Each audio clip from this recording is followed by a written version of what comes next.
করিস, তুই এত কাজ করিস কেনে? 10,000 টাকা করে লাগে। তুই ছেলেকে পড়াছি, তোর বউ এসে দুটো ভাত দেবে তো? ছাড়ো আব্বা, তোমার ছেলে চেঞ্জ হয়ে গেছে বাবা। কষ্ট করে পয়সা ইনকাম করে তোকে দিয়েছি, তোকে ভালোবাসি, তাকে আমি বিয়ে করছি। নিমন্ত্রণ করি, ভালো করে খাই দেবো।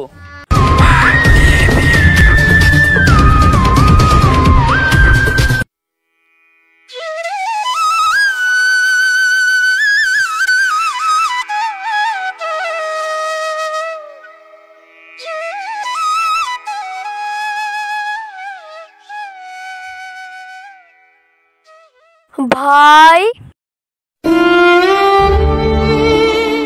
কি হইলো ভাই?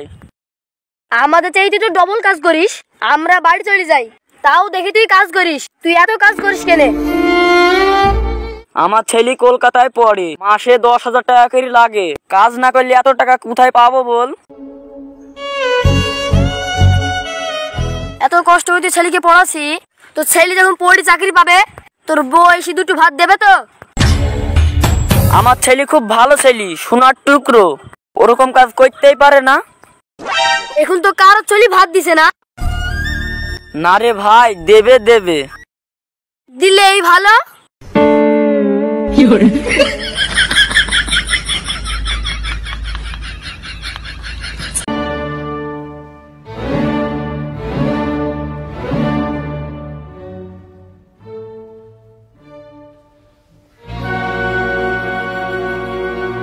বিরু ভাই শোন শোন।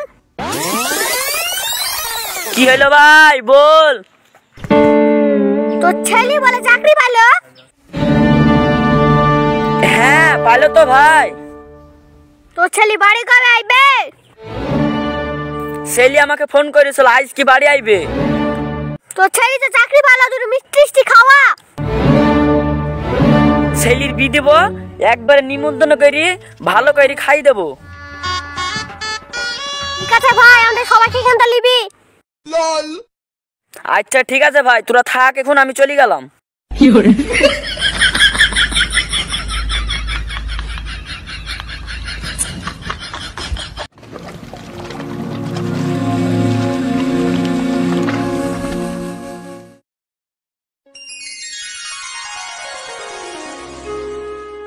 আব্বা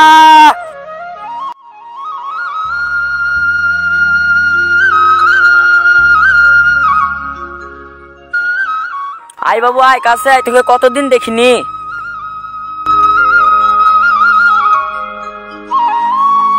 ছাড়ো আব্বা, তোমার এই হাত দিয়ে জামা কাপড় নষ্ট করে দিলে। এ কি বলছিস বাবা, তুই তো আমার ছেলে। তোমার ছেলে আর আগের মতন নাই, তোমার ছেলে চেঞ্জ হয়ে গেছে বাবা, এখন সরকারি চাকরি করে। বিদেশে আমার কত সম্মান, তোমার মতন গরিব বাবা আমার এখন কত। এই গরিব বাবা একদিন লোকের কাছে কাজ করে কষ্ট করে পয়সা ইনকাম করে তোকে দিয়েছি, তবেই তুমি চাকরি পেয়েছো, মানুষের মতন মানুষ হতে পেরেছো। আজ তুমি এইভাবেই বলছো বাবা?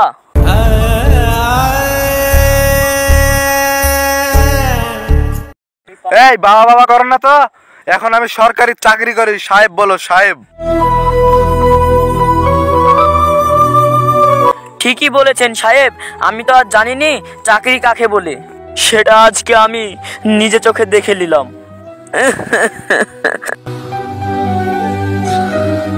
তোমার এই লেখামো কাদর নাকে দে, আমার খিদে লেগেছে, খাবারের ব্যবস্থা করো। ঠিক আছে সাহেব, আপনি যান, আমি খাবারের ব্যবস্থা করছি।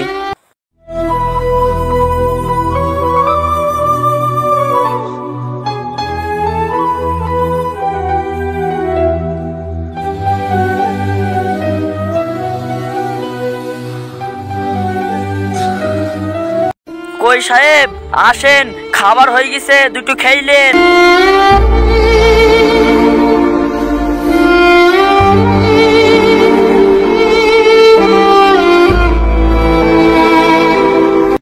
খালি আলু ঝোল, একটু মাংস আনতে নে, এই আলু ঝোল দিয়ে তুমি খাও।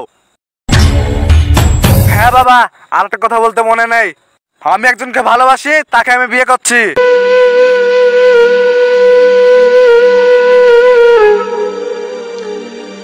Mm-hmm.